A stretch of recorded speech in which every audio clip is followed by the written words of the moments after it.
వరంగల్ నేతల మధ్య విభేదాలు ఎమ్మెల్యే అనిరుద్ రెడ్డి అంశం కొలికి తీసుకువచ్చామని కాంగ్రెస్ క్రమశిక్షణ కమిటీ చైర్మన్ మల్లు రవి తెలిపారు. గాంధీభవన్లో సమావేశమైన కమిటీ సుమారు 2.5 గంటల పాటు చర్చించారు. కొండామురళి లిఖితపూర్వకంగా వివరణ ఇచ్చారన్న మల్లు రవి ఎమ్మెల్యే కోమటిరెడ్డి రాజగోపాల్ రెడ్డి అంశం తమ దృష్టికి రాలేదన్నారు. క్రమశిక్షణ కమిటీకి తాను ఇచ్చిన వివరణకు సంతృప్తి చెందారని కొండామురళి తెలిపారు.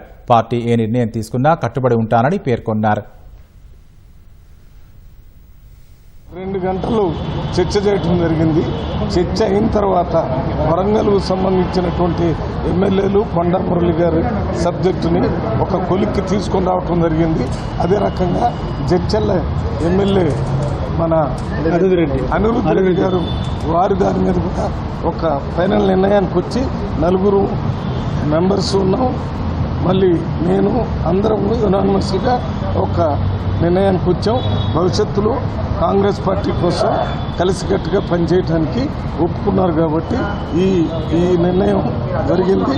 ఈ విషయాన్ని మేము పిసిసి ప్రెసిడెంట్ మీనాక్షి నటరాజన్ గారు, సీఎం గారు వారి దృష్టికి తీసుకుని మీకు వివరాలన్నీ తర్వాత చెప్తాం. కోమటిరెడ్డి రాజగోపాల్ రెడ్డి గారి సబ్జెక్టు ఇంకా మా కమిటీ దృష్టికి రాలేదు. వచ్చిన వెంటనే తెలుసుకొని మాట్లాడి మీతో మాట్లాడుతున్నాం. నాకు కొండమురళి కానీ ఎమ్మెల్యేలు కానీ కొన్ని 2 లెటర్స్ వచ్చినాయి. వీరు ఒక లెటర్ ఇచ్చారు, వారు ఒక లెటర్ ఇచ్చారు. అట్లే దాని మీద కూడా లెటర్ వచ్చింది అనిరుద్ రెడ్డి మీద. అందువల్ల వచ్చిన వాటి మీద నిర్ణయం తీసుకున్నాం. మళ్ళీ వచ్చే దాని మీద కూడా తీసుకుంటాం.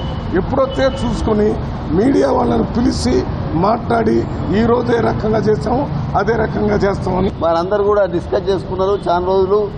మరి కంపల్సరిగా రేపు కాంగ్రెస్ పార్టీకి నేను ముందే చెప్పినా మరి ఆడ రాహుల్ గాంధీ గారిని మరి ప్రధానమంత్రి చేయాలని, ఇక్కడ రేవంత్ అన్నను మహేష్ అన్న కూడా మరి పైకి రావాలనేది దృష్టితోని ఈరోజు స్థానిక సంస్థల ఎన్నికలు వస్తున్నాయి. మరి ఎన్నికల్లో కూడా కలిసి పనిచేసే కార్యక్రమంలో భాగంగా అన్న చెప్పడం జరిగింది.